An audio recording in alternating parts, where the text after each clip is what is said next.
In the endless white expanse of the Arctic, where the sun disappears for months and the ice speaks in languages older than civilization, early explorers carried more than just compasses and hope. They carried stories that would haunt maritime history forever.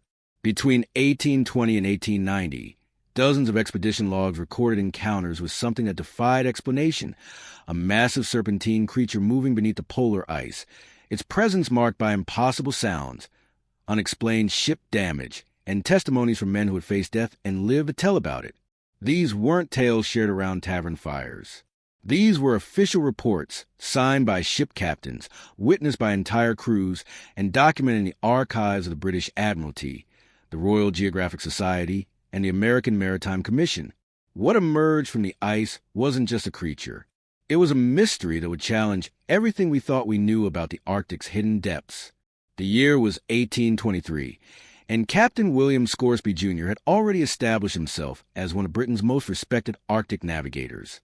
His ship, the Baffin, had successfully completed 7 whaling expeditions to the Greenland seas, each journey adding to his reputation as a man who understood the ice like few others ever would. But on the morning of July 15th, as his vessel moved to the relatively calm waters near Spitsbergen, Scoresby witnessed something that would forever change his relationship with the Arctic Ocean. The water beneath us began to move in patterns that defied all natural explanation. Scoresby would later write in his private journal, discovered nearly a century after his death. It was as if some immense force was displacing the sea itself, creating waves that moved not with the wind or current, but with purpose. The crew of the Baffin first noticed a disturbance around dawn. The ship's lookout, Thomas Hartwell, reported seeing what appeared to be a massive shadow moving beneath the ice floes roughly 200 yards from their starboard side. The shadow, according to Hartwell's testimony, measured approximately 60 to 70 feet in length and moved with a serpentine motion that suggested something alive, something enormous, and something completely unknown to Arctic waters. Scoresby ordered the ship to maintain its course, while he personally observed the phenomenon through his telescope. What he documented in his official log entry defied every maritime manual, every natural history text, and every piece of conventional wisdom about Arctic marine life. The creature, for lack of a better term, appeared to possess an elongated body covered in what seemed to be dark scales or plating, Scoresby recorded. Its movement created a wake pattern unlike anything produced by whales, seals, or any known Arctic species. The wake suggested a creature moving with deliberate, almost intelligent navigation through the water. But it was what happened next that transformed this observation from curious anomaly to genuine terror. As the Baffin attempted to adjust its course to get a closer look, the water around the ship began to behave in ways that violated every law of physics Scoresby understood. The sea started to spiral, creating a whirlpool-like effect that seemed to emanate from directly beneath their hull. The ship, weighing over 300 tons when fully loaded, began to rock violently despite the relatively calm surface conditions. It was as if something of incredible size was circling beneath us, wrote the ship's first mate, Jonathan Clark, in a letter to his wife that wouldn't be delivered until the expeditions returned to London 4 months later. The captain ordered all hands on deck, not because of weather or ice, but because of something we couldn't see but could certainly feel. The encounter lasted approximately 23 minutes. During this time, the crew reported hearing sounds that seemed to come from deep beneath the ocean floor, sounds that resembled a combination of whale song and something far more alien. Several crew members described the sounds as musical but wrong, while others compared them to the groaning of a ship's hull under pressure, but amplified beyond all reason. When the phenomenon finally ceased, it left behind evidence that would puzzle Arctic researchers for decades to come. The water around the Baffin was filled with scales, dark diamond-shaped scales, each roughly the size of a dinner plate, floating on the surface like fallen leaves after storm. Scoresby collected 17 of these scales, preserving them in salt and documenting their unique characteristics. Unlike fish scales, these specimens possessed a metallic quality, almost like armor plating. They were incredibly light despite their size, and they exhibited a strange property. When held up to direct sunlight, they seemed to absorb light rather than reflect it. Upon returning to London, Scoresby presented his findings to the Royal Society, expecting scientific curiosity. Instead, he encountered skepticism bordering on hostility. The scales were examined by leading naturalists of the day, but no classification could be agreed upon. Some experts suggested they were unusual whale hide formations. Others proposed they might be mineral deposits shaped by ice action. But none of these explanations adequately accounted for their unique properties or the circumstances of their discovery. More troubling for the scientific establishment was the fact that Scoresby's encounter wasn't isolated. As word of his experience spread through Arctic exploration circles, other captains began to come forward with similar stories. Captain James Anderson of the whaling ship Endeavour reported a nearly identical encounter near Baffin Island just 6 weeks after Scoresby's experience. Captain Henrik Larsen, commanding the Danish vessel Nordkapp, documented what he described as a sea serpent of impossible size during his 1824 expedition to the Greenland coast. Each account shared disturbing similarities: the massive underwater shadow, the serpentine movement pattern, the strange acoustic phenomena, and most significantly, the discovery of those distinctive dark scales floating on the water's surface after the encounters ended. By 1825, the British Admiralty had received official reports from 12 different Arctic expeditions describing encounters with what the sailors had begun calling the ice serpent. The reports came from respected captains, experienced crews, and vessels operating in waters separated by hundreds of miles of frozen ocean. The Admiralty faced an unprecedented situation. They couldn't dismiss the reports. The witnesses were too credible, the documentation too detailed, and the physical evidence too consistent. But they also couldn't officially acknowledge the existence of an unknown Arctic creature without risking the credibility of the entire British maritime exploration program. The solution was bureaucratic silence. The reports were filed, cataloged, and quietly archived. Orders went out to Arctic expedition leaders. Encounters with unusual marine life should be noted but not emphasized in official communications. The ice serpent became an open secret within Arctic exploration circles, acknowledged by those who had experienced it, ignored by those who control the official narrative. But secrets have a way of surfacing, especially when they're carved into ice and written in scales that defied scientific explanation. Dr. Margaret Blackwood didn't set out to become an expert on Arctic cryptids when she accepted the position as maritime historian for the Cambridge Arctic Research Institute in 1987. Her specialty was 19th century British naval exploration, and her initial assignment seemed straightforward enough: catalog and digitize the extensive collection of Arctic expedition documents held in the Institute's basement archives. It was during her third month of work, while examining a collection of personal papers donated by the Scoresby family estate, that she discovered what would become known as the hidden logbooks, a series of private journals and unofficial reports that painted a picture of Arctic exploration far more mysterious than anything found in the official historical record. The official logs were sanitized, Dr. Blackwood would later explain in her controversial 1995 research paper. They contained the required navigational data, weather observations, and resource management information.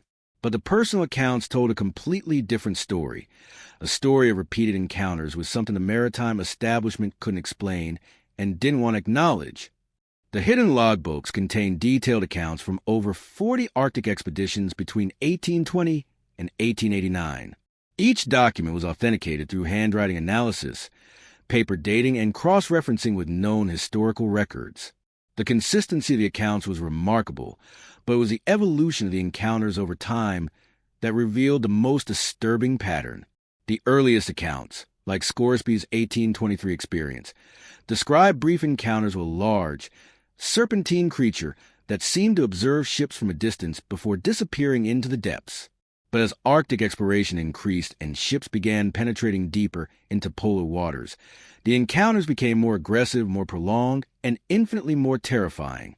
Captain Robert McClure's private journal from his 1850 expedition in search of the Northwest Passage contained one of the most detailed accounts ever recorded. McClure's ship, the Investigator, became trapped in pack ice near Banks Island, providing the crew with an extended opportunity to observe what McClure described as the sovereign of the polar seas. Day 17 of our entrapment, McClure wrote, "The creature has been circling our position for the past week, creating channels in the ice that allow it to move freely while we remain locked in place. The channels are perfectly round, approximately 8 feet in diameter, and they maintain their shape despite the shifting ice pack. as if the creature's passage somehow altered the fundamental nature of the ice itself. McClure's observations revealed capabilities that challenged basic understanding of Arctic marine life. The creature appeared capable of creating and maintaining breathing holes through ice that was over 6 feet thick. It demonstrated what seemed to be problem-solving intelligence, repeatedly testing different approaches to reach the trapped ship. Most unsettling of all, it appeared to be studying the vessel and its crew with the same intensity that they were studying it. "We have become specimens," McClure noted in an entry dated 3 weeks into their entrapment. "The creature positions itself at various points around our ship, remaining motionless for hours as if cataloging our activities. When we move about the deck, it adjusts its position to maintain optimal observation angles. This is not the behavior of an animal. This is the behavior of an intelligence conducting research." The investigator remained trapped for over 4 months. During this time, McClure documented the creature's physical characteristics with the precision of a trained naturalist. The beast measured between 70 and 90 feet in length, possessed a serpentine body with what appeared to be for limb-like appendages positioned along its torso, and displayed a head that McClure described as reptilian in general shape, but possessing features that suggest a level of cranial development inconsistent with known reptile species. Perhaps most remarkably, the creature seemed to possess some form of temperature regulation that allowed it to remain active in sub-zero conditions that would kill or incapacitate any known cold-blooded species. McClure observed the creature breaking through ice formations that would require tremendous physical force, yet showed no signs of the metabolic stress that such exertion would cause in conventional Arctic animals. The breakthrough in understanding came when McClure's crew discovered what they initially assumed to be natural ice caves in a nearby glacier. Upon closer examination, these caves revealed characteristics that suggested artificial construction: smooth walls, precise geometric shapes, and a series of chambers connected by tunnels that seemed designed for a creature of the Serpent's dimensions. "We have found what can only be described as a lair," McClure recorded. "The ice formations have been carved, shaped, and arranged with an architectural sophistication that implies not just intelligence, but culture. The creature is not simply surviving in the Arctic. It has made the Arctic its domain." But it was Dr. Blackwood's discovery of the Russian documents that revealed the true scope of the mystery. Hidden within a collection of papers acquired from the Soviet Maritime Archives after the Cold War's end, she found evidence that Russian Arctic explorers had been encountering the ice serpent for decades longer than their British counterparts. The earliest Russian account dated back to 1784, when Captain Alexander Kolchak reported encountering Zmei Ledinoy, the ice dragon, during an expedition along the Siberian coast. The Russian reports described not one creature, but what appeared to be a population of these beings, with encounters documented across thousands of miles of Arctic coastline. Most significantly, the Russian documents contain detailed drawings and measurements of recovered physical evidence. In addition to the scales found by British explorers, Russian expeditions had recovered what appeared to be 2 fragments, samples of an unknown organic material that seemed to be shed skin, and most remarkably, carved ice formations that displayed what could only be described as artistic patterns. The Russians understood something that the British maritime establishment refused to acknowledge, Dr. Blackwood explained. These weren't random encounters with an unusual animal species. These were documented contacts with an intelligence that had been inhabiting the Arctic Ocean for possibly thousands of years.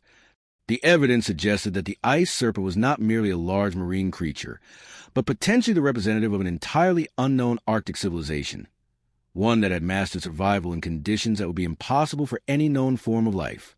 As Dr. Blackwood continued her research, she discovered that the encounters hadn't stopped with the end of the 19th century. They had simply moved beyond the reach of public documentation into the classified files of modern Arctic research operations. Lieutenant Commander Serpent had served aboard nuclear submarines for 12 years before her assignment to the USS Nautilus research mission in 2003. Her security clearance was among the highest in the U.S. Navy, and her psychological profile indicated an officer capable of handling classified information with absolute discretion. Nothing in her training, however, had prepared her for what she would encounter beneath the Arctic ice shelf that September. The Nautilus mission was officially designated as a routine Arctic patrol with secondary objectives involving ice thickness measurements and underwater topographical mapping. The real purpose known only to the senior command staff, was to investigate a series of sonar anomalies that had been detected by previous submarine patrols over the past decade. The anomalies weren't consistent with any known geological formations, marine life, or human technology. Chin would later testify during the classified debriefing that followed the mission. The sonar return suggested objects of enormous size moving through the water in coordinated patterns that implied intelligence and purpose. The first encounter occurred on September 23rd, while the Nautilus was operating at a depth of 400 feet beneath the polar ice cap. The submarine's advanced sonar array detected what the computer initially classified as a whale pod until the size calculations came back. The contact measured approximately 85 feet in length, moving at a depth of 600 feet, and displaying a sonar signature unlike anything in the submarine's extensive marine life database. More concerning was the fact that it appeared to be shadowing the Nautilus, matching the submarine's course and speed with precision that suggested active tracking rather than coincidental parallel movement. Captain Michael Rodriguez ordered the submarine to alter course and speed to test the contact's response. The results were immediate and unambiguous. The unknown contact adjusted its movement to maintain its relative position to the Nautilus. When the submarine increased speed, the contact accelerated. When the submarine changed direction, the contact altered course accordingly. We were being stalked by something that demonstrated capabilities far beyond any known marine animal, Chin recorded in her personal log. The contact could match our speed underwater, speeds that would be impossible for any biological organism due to the hydrodynamic forces involved. Whatever was following us possessed technology or biological adaptations that our science couldn't explain. The situation escalated when the submarine's hydrophones began detecting acoustic signatures that bore no resemblance to any catalog marine sounds. The audio patterns were complex, structured, and appeared to contain mathematical relationships that suggested communication rather than random noise. Navy cryptographers who later analyzed the recordings identified what appeared to be repeating sequences, harmonic progressions, and frequency modulations that resembled language patterns. The sounds were coming from multiple sources, suggesting that the single contact they had been tracking was part of a larger group. On September 25th, the Nautilus encountered something that would force a complete reevaluation of Arctic marine science. While conducting a scheduled surfacing procedure through a polynya, an area of open water within the ice pack, the submarine's periscope detected structures on the ice surface that defied explanation. Rising from the frozen landscape were formations that appeared to be architecturally constructed. These structures resembled spires or towers, composed entirely of ice, but shaped with geometric precision that natural ice formation couldn't achieve. The towers ranged from 20 to 50 feet in height and were arranged in patterns that suggested deliberate placement rather than random natural occurrence. The structures were clearly artificial, Captain Rodriguez noted in his classified report.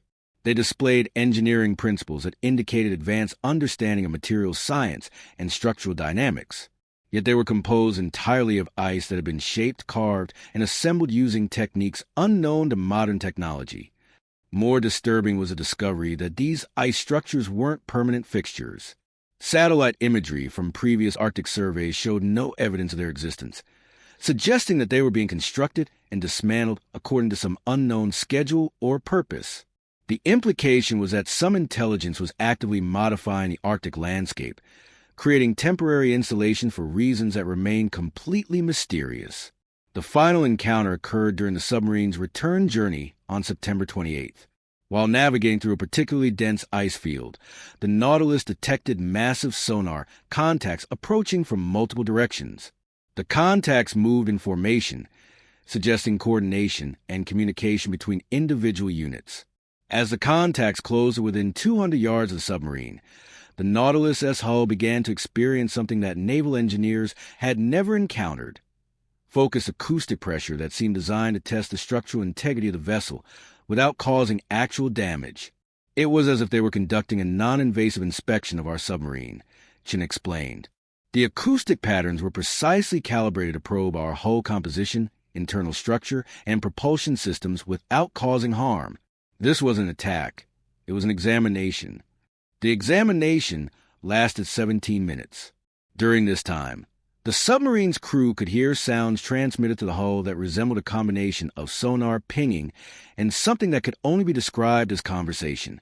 Multiple acoustic sources were clearly communicating with each other while simultaneously studying the human vessel. When the encounter ended, it did so with a demonstration capability that left no doubt about the intelligence and technology involved. The contact arranged themselves in a perfect geometric formation around the Nautilus, maintained that formation for exactly 60 seconds, then departed in different directions at speeds that exceeded anything the submarine's sonar could track. The official report of the Nautilus mission was classified at the highest levels of naval security. The crew was debriefed individually, sworn to secrecy, and reassigned to different commands. The acoustic recordings were archived in facilities that officially didn't exist, and the ice structure photographs were filed under research classifications that would keep them sealed for decades. But Lieutenant Commander Chen's testimony revealed that the Nautilus encounter wasn't unique. Similar incidents had been documented by submarine patrols from multiple nations operating in Arctic waters. Russian, British, Canadian, and Norwegian vessels had all reported encounters with unknown contacts displaying impossible capabilities beneath the polar ice. The evidence suggested that the ice serpent encounters of the 19th century hadn't ended. They had evolved. The creatures that early explorers had documented as mysterious marine animals appear to have developed technology, established permanent installations, and begun actively studying human Arctic operations with the same intensity that humans were trying to study them. The question was no longer whether the ice serpent existed, but what it intended to do with the knowledge it was gathering about human civilization. Dr. Elena Vasquez has spent 15 years studying marine biology before joining the Classified Arctic Research Division of the National Science Foundation in 2009. Her assignment seemed straightforward: analyze biological samples recovered from deep Arctic waters and provide scientific explanations for anomalous findings. What she discovered instead was evidence of an intelligence that had been observing and adapting to human presence in the Arctic for over 2 centuries. The breakthrough came when she was asked to examine a collection of organic samples that had been recovered by various submarine missions over the past decade. The samples included scale fragments, tissue specimens, and what appeared to be manufactured materials of biological origin. Traditional classification methods had failed to categorize any of these materials within known taxonomic systems. The samples displayed characteristics that challenged our fundamental understanding of biological evolution, Dr. Vasquez explained in her classified research report. The cellular structure suggested an organism that had evolved in extreme cold conditions, but the complexity of the neural tissue samples indicated cognitive capabilities far beyond what conventional evolutionary theory would predict for a marine species. The neural tissue analysis revealed the most startling discovery. The samples contained specialized cells that appear designed for processing electromagnetic signals, cells that function like biological radio receivers and transmitters. This suggested that the creatures possessed a form of natural communication technology that allowed for complex information exchange across vast distances. But it was the manufactured materials that provided the most disturbing evidence. Among the recovered samples were fragments of what could only be described as biological tools, implements that had been grown rather than built, displaying design sophistication that implied advanced biotechnology. These biotools included cutting implements with edges that maintained their sharpness indefinitely, flexible materials that could harden or soften in response to environmental conditions, and most remarkably, information storage devices that use organic molecules to encode data in formats that human science was only beginning to understand. We were looking at evidence of civilization that had developed along completely different technological pathways than human society, Dr. Vasquez noted. Instead of metal and silicon-based technology, they had mastered biological engineering to a degree that made their capabilities indistinguishable from what we might consider magic. The analysis of the biotools revealed manufacturing techniques that suggested the creatures had been developing their technology for thousands of years.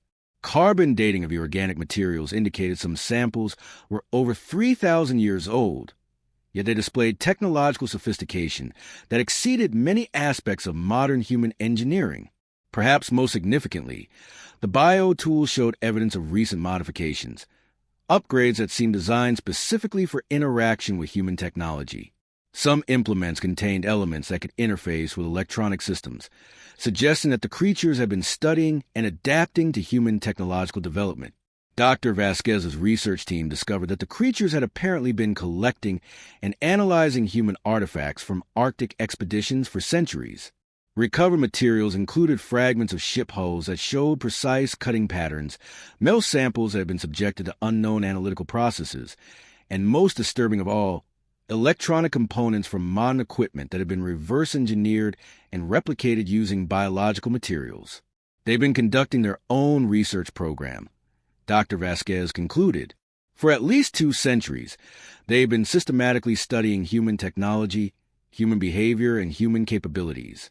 The encounters that early explorers documented weren't random wildlife sightings. They were first contact situations where we were being evaluated by an intelligence we didn't recognize. The evidence suggested that the creatures possessed not only advanced technology, but sophisticated scientific methodology. Their approach to studying humans demonstrated patience, systematic observation, and hypothesis testing that rivaled the best human research programs. Analysis of ice core samples from areas where encounters had been documented revealed microscopic artifacts that told the story of long-term observation. The ice contained traces of biological monitoring devices, microscopic organisms that appeared designed to collect and transmit environmental data. These biosensors have been present in Arctic ice for hundreds of years, creating a surveillance network that allowed the creatures to monitor human activity throughout the polar region.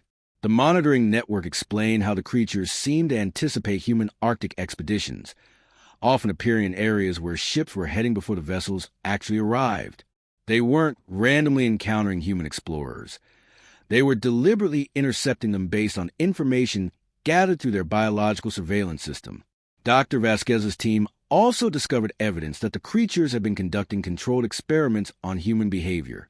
Analysis of expedition logs revealed patterns suggesting that some encounters had been deliberately staged to observe human responses to specific stimuli. The creatures appear to be testing human technological capabilities, psychological reactions, and social organization through carefully orchestrated interactions. They've been running experiments on us, Dr. Vasquez explained during her classified briefing to NSF leadership. Some of the encounters that explorers reported as random wildlife sightings were actually controlled scientific observations. The creatures were testing our navigation abilities, our problem-solving skills, and our responses to the unknown. The experimental approach explained some of the more puzzling aspects of historical encounters. Why had some ships been approached while others were ignored?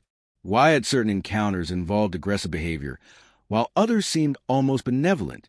The answer suggested that the creatures had been conducting different types of experiments, studying various aspects of human behavior under controlled conditions.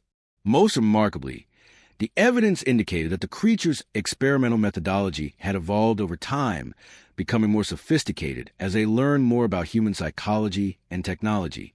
Early encounters had been relatively simple observation sessions, but modern interactions showed evidence of complex behavioral analysis and technological assessment. The implications were staggering. For over 2 centuries, humanity's exploration of the Arctic had been observed, analyzed, and documented by an intelligence that possessed capabilities far beyond human understanding. Every expedition, every scientific mission, every military patrol had been monitored by creatures that were conducting their own comprehensive study of human civilization. The question that kept Dr. Vasquez awake at night was simple but terrifying. What conclusions had they reached about humanity, and what did they plan to do with the information they had gathered? The answer, she suspected, was hidden somewhere beneath the Arctic ice, in installations and archives that human science had only begun to detect. And based on the evidence she had analyzed, that answer might be coming to the surface very soon. Captain Lisa Morrison had commanded Arctic research vessels for over 20 years, but nothing in her experience had prepared her for the classified mission briefing she received in January 2018. The assignment came with the highest security clearance and a simple but chilling directive: investigate reports of coordinated activity among the entities that intelligence agencies had begun referring to as Arctic inhabitants. The mission, designated Operation Deep Freeze, was a joint effort between the U.S. Navy, the Canadian Coast Guard, and NATO Arctic Command. Intelligence reports suggested that the creatures documented in historical encounters were engaging in unprecedented levels of surface activity, coordinating their movements across thousands of miles of Arctic Ocean, and most disturbingly, appearing to prepare for some form of large-scale operation. The behavioral patterns had changed dramatically. Captain Morrison would later testify during congressional hearings that remain classified to this day. Instead of the isolated, curious encounters that had characterized previous centuries, we were seeing evidence of organized, purposeful activity on a scale that suggested massive mobilization. Satellite imagery from the past 5 years had revealed the construction of ice formations across the Arctic that displayed clear evidence of intelligent design. These structures weren't the temporary installations documented by earlier submarine missions. They were permanent facilities, some covering areas larger than Manhattan, connected by a network of channels and passages that create a transportation system beneath the polar ice cap. The structures followed a geometric pattern that suggested advanced mathematical understanding. Each installation was positioned at precisely calculated distances from others, creating a network that optimized communication and transportation across the entire Arctic region. The engineering involved in creating this network represented a construction project that dwarfed any human infrastructure development in history. We were looking at evidence of a civilization that had decided to stop hiding, Morrison explained. The creatures that had spent centuries conducting covert observations of human activity were transitioning to open construction of what could only be described as cities beneath the ice. Operation Deep Freeze involved a coordinated surveillance effort using advanced submarine technology, satellite monitoring, and underwater drone systems. The goal was to gather intelligence about the scope and purpose of the construction activity, without initiating direct contact that might be perceived as hostile. The first phase of the operation revealed the true extent of the Arctic inhabitant civilization. The network of ice cities extended from Greenland to Siberia, incorporating both natural ice formations and artificial constructions that demonstrated engineering capabilities far beyond human technology. The cities were connected not just by transportation channels, but by communication systems that used acoustic transmissions to coordinate activity across vast distances. Most remarkably, the cities weren't ancient structures that had been hidden beneath the ice for millennia. Carbon dating of construction materials indicated that most of the facilities had been built within the past 50 years, suggesting that the Arctic inhabitants had been engaged in a massive infrastructure development program that coincided with the increase in human Arctic activity during the Cold War era. They were responding to our presence, Morrison realized. As human activity in the Arctic increased, military patrols, scientific expeditions, resource exploration, they began building the infrastructure necessary to manage what they apparently perceived as a changing strategic situation. The second phase of Operation Deep Freeze focused on understanding the purpose of the construction activity. Analysis of the city's layouts revealed facilities that appeared designed for manufacturing, research, and most ominously, what could only be described as military preparation. The creatures weren't just building cities. They were building a civilization capable of large-scale organized action. The manufacturing facilities produced biological technologies that exceeded human capabilities in multiple areas. The creatures had developed materials that were stronger than steel yet completely organic, communication systems that could function through miles of ice and water, and transportation technology that allowed for rapid movement through Arctic conditions that would be impossible for human vehicles. But it was the research facilities that provided the most disturbing intelligence. These installations appeared dedicated to the systematic study of human technology, human society, and human psychology. The creatures had been reverse engineering human equipment, analyzing human communication systems, and conducting detailed studies of human behavior patterns for decades. They knew more about us than we knew about ourselves, Morrison observed. Their research programs had systematically analyzed every aspect of human civilization that related to Arctic operations. They understood our technology, our military capabilities, our scientific knowledge, and most importantly, our intentions regarding Arctic resource exploitation. The intelligence gathered during Operation Deep Freeze suggested that the Arctic inhabitants had reached a critical decision point. Their centuries of covert observation had provided them with comprehensive knowledge about human civilization, and their recent construction activities indicated preparation for a transition from hidden monitoring to open acknowledgement of their presence. The trigger for this transition appeared to be human climate change activities that were fundamentally altering the Arctic environment. As global warming reduced polar ice coverage and opened new areas to human exploration and resource extraction, the creature's traditional strategy of remaining hidden was becoming impossible to maintain. Analysis of their construction patterns suggested they were preparing for what intelligence analysts began calling emergence protocol, a coordinated revelation of their civilization that would fundamentally change the relationship between humans and Arctic inhabitants. The evidence indicated that emergence protocol wasn't intended as an aggressive action, but rather as a controlled disclosure designed to establish formal contact between two civilizations that had been sharing the Arctic for centuries.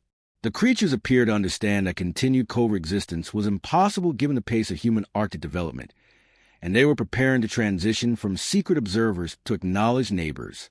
Captain Morrison's final report contained a recommendation that would reshape government policy toward Arctic operations.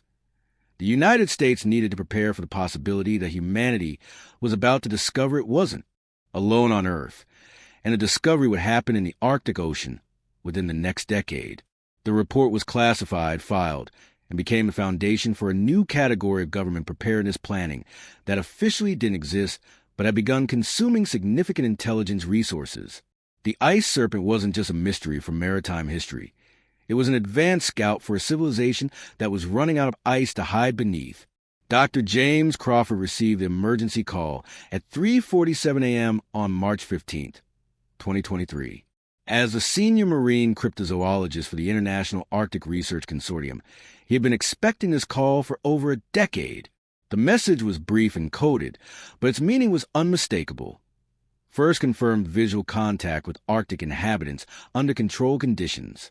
The contact occurred during a routine ice core sampling operation conducted by the Canadian research vessel Aurora Borealis, approximately 200 miles north of Ellesmere Island. The research team, led by Dr. Sarah Blackwood, daughter of the historian who had first uncovered the hidden logbooks, had been conducting standard climate research when their operation was interrupted by what could only be described as a formal diplomatic approach.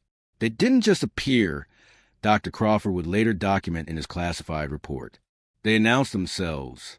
Our underwater cameras detected their approach from over a mile away, moving in a formation that was clearly designed to be non-threatening while demonstrating organized intelligence.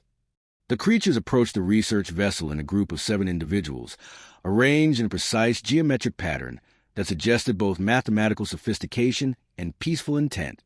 Each creature measured between 75 and 85 feet in length, confirming the size estimates from historical encounters, but their behavior was unlike anything previously documented. Instead of the curious observation that had characterized past encounters, the creatures engaged in what could only be described as intentional communication. They positioned themselves around the research vessel and began producing acoustic signals that demonstrated clear mathematical relationships, prime number sequences, geometric progressions, and harmonic patterns that indicated deliberate message construction. Dr. Blackwood's team was equipped with advanced underwater communication equipment designed for marine mammal research. When they began responding to the creature's signals using mathematical sequences of their own, the response was immediate and unmistakable. The creatures adjusted their communication patterns to match the humans' technological capabilities and began transmitting increasingly complex information. "We were having a conversation," Dr. Blackwood reported during her emergency debriefing. Not in language as we understand it, but in mathematical concepts that transcended species barriers. They were teaching us their communication protocols in real time, adjusting their approach based on our responses. The breakthrough came when the creatures began transmitting visual information through bioluminescent displays along their bodies. The patterns weren't random. They were three-dimensional maps showing locations of their cities beneath the Arctic ice, complete with scale indicators and navigational references that allowed the human researchers to understand the true scope of the civilization they had discovered. The maps revealed a network of installations that stretched across the entire Arctic Ocean, incorporating both the permanent cities detected by satellite surveillance and temporary research stations that had been constructed and dismantled over decades of human observation. The civilization was far larger and more sophisticated than even the most optimistic intelligence estimates had suggested. But the most significant aspect of the encounter wasn't the exchange of information. It was the creatures' obvious preparation for this moment. They arrived equipped with translation protocols, visual communication systems, and mathematical frameworks that had clearly been developed specifically for first contact with humans. This wasn't a chance encounter. It was a carefully planned diplomatic initiative. They had been preparing for this conversation for decades. Dr. Crawford concluded, every encounter with human vessels, every sample they had collected, every observation they had made had been part of a comprehensive preparation for formal contact. They knew exactly how to communicate with us because they had been studying our communication methods for over 2 centuries. The creatures presented what could only be interpreted as credentials, bioluminescent displays that showed detailed knowledge of human Arctic exploration history, including accurate depictions of ships, equipment, and even individual explorers from expeditions dating back to the early 1800s. They had been maintaining their own historical records of human Arctic inhabitant interactions, and they wanted to establish that they understood the significance of transitioning from covert observation to open communication. The formal exchange lasted 4 hours and 17 minutes. During this time, the creatures transmitted information about their civilization that revolutionized human understanding of Arctic ecology, marine biology, and the history of intelligence on Earth. They revealed that their species had been inhabiting Arctic waters for over 10,000 years, developing technology and culture during the same period that human civilization was emerging in warmer climates. Most remarkably, they indicated that they had been aware of human technological development from its earliest stages and had been conducting systematic studies of human progress to determine when formal contact will become beneficial for both species. Their analysis had concluded that human Arctic activity was reaching levels that made continued coexistence impossible, necessitating a transition to open coexistence. The creatures provided detailed information about their response to human climate change activities. Rather than viewing global warming as a threat to their ice-based civilization, they had developed adaptive technologies that allowed them to maintain their cities regardless of ice-covered changes. Their construction of permanent installations represented preparation for a future Arctic that would be shared openly between human and Arctic inhabitant civilizations. The encounter concluded with what Dr. Blackwood interpreted as a formal invitation. The creatures transmitted coordinates for one of their major research installations and indicated through mathematical symbols that they were prepared to receive human representatives for extended diplomatic contact.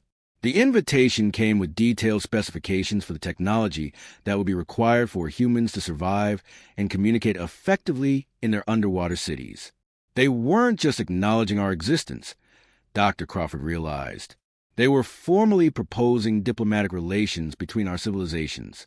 After 2 centuries of studying us, they had concluded that humanity was ready for the knowledge that we share the planet with another intelligent species. The Canadian government immediately classified the encounter at the highest levels of national security. Dr. Blackwood's team was sworn to secrecy, and preparations began for the diplomatic mission that would determine humanity's relationship with neighbors we never knew we had. The ice serpent hadn't been a mystery, after all. It had been a civilization waiting for humanity to become mature enough for the conversation that would change both species forever. Ambassador Helena Reyes had negotiated treaties with 43 nations during her diplomatic career, but nothing had prepared her for her assignment as humanity's first representative to the Arctic inhabitants. On September 21st, 2023, she descended through a carefully maintained ice shaft into the underwater city of Soltharian, becoming the first human to enter an Arctic inhabitant installation as an invited guest rather than an unwelcome intruder. The city defied every expectation shaped by centuries of mystery and speculation. Rather than the primitive ice caves a human imagination had conjured, Soltharian was a sophisticated metropolis that demonstrated architectural principles unknown to human engineering. The structures were grown rather than built, shaped from living ice that maintained its form through biological processes that human science was only beginning to understand. The city was alive, Ambassador Reyes documented in her classified mission reports. The walls, the transportation systems, even the lighting, everything was based on biological processes that had been refined over thousands of years of development. They hadn't conquered their environment. They had achieved perfect integration with it. The Arctic inhabitants had prepared extensively for this diplomatic encounter. Ambassador Reyes was greeted by a delegation that included what appeared to be their equivalent of historians, scientists, and diplomats. Communication was facilitated through an advanced biological interface that translated mathematical concepts, emotional intentions, and complex ideas between species whose cognitive structures had evolved along completely different paths. The lead Arctic inhabitant representative identified itself through bioluminescent patterns as Cathaler, an individual whose role seemed to combine aspects of ambassador, scientist, and historian. Through the translation interface, Cathaler presented humanity's first formal education about Arctic inhabitant civilization, revealing a history that stretched back far beyond human recorded time. The Arctic inhabitants had evolved from marine reptiles during the last ice age, developing intelligence and technology in isolation from the land-based evolution that produced human civilization. Their development had been shaped by the unique challenges of surviving and thriving in the Arctic Ocean, leading to biological and technological solutions that were completely alien to human approaches. They achieved what we call technology through what they call harmony, Ambassador Reyes explained. Instead of building machines to overcome environmental challenges, they evolved biological capabilities that allowed them to work with their environment. Their transportation, communication, construction, and manufacturing are all based on biological processes that they refined through thousands of years of directed evolution. The revelation that emerged during Ambassador Reyes' 3-week residency in Soltharian fundamentally changed human understanding of intelligence, technology, and the history of Earth itself. The Arctic inhabitants hadn't just been observing human development, they had been protecting it. Cathaler revealed that Arctic inhabitant civilization had encountered other intelligent species during their long history. Some of these encounters had ended in conflict, others in peaceful coexistence, and several in the complete extinction of species that couldn't adapt to sharing their environment with another intelligence. The Arctic inhabitants had been studying humanity for centuries to determine which category human civilization would fall into. They were evaluating our species, Ambassador Reyes realized. Every encounter with human explorers, every observation of human behavior, every analysis of human technology was part of a comprehensive assessment to determine whether humanity represented a threat, an opportunity, or something that needed to be eliminated for the safety of their civilization. The assessment had concluded that humanity possessed both tremendous potential and dangerous tendencies. Human technological development was advancing at unprecedented rates, but human social development lagged behind in ways that created significant risks for both species. The Arctic inhabitants had concluded that formal contact was necessary to guide human development in directions that would prevent catastrophic conflicts. The most shocking revelation was that the Arctic inhabitants had been subtly influencing human Arctic exploration for decades, steering expeditions away from their most sensitive installations while allowing controlled encounters that gradually prepare humanity for eventual formal contact. The encounters that maritime history recorded as mysterious wildlife sightings had actually been carefully orchestrated educational experiences designed to slowly introduce humanity to the concept of Arctic intelligence. They had been managing first contact for over a century, Ambassador Reyes documented. Every encounter, every piece of evidence, every mystery that human researchers had puzzled over was part of a gradual revelation process designed to prevent the psychological and social shock that sudden contact with an alien intelligence might cause. Cathaler presented Ambassador Reyes with what they called the Covenant of Ice, a formal agreement between Arctic inhabitant and human civilizations that would establish the framework for peaceful coexistence and mutual development. The covenant addressed territorial boundaries, resource sharing, technology exchange, and environmental protection in ways that recognize the legitimate interests of both species.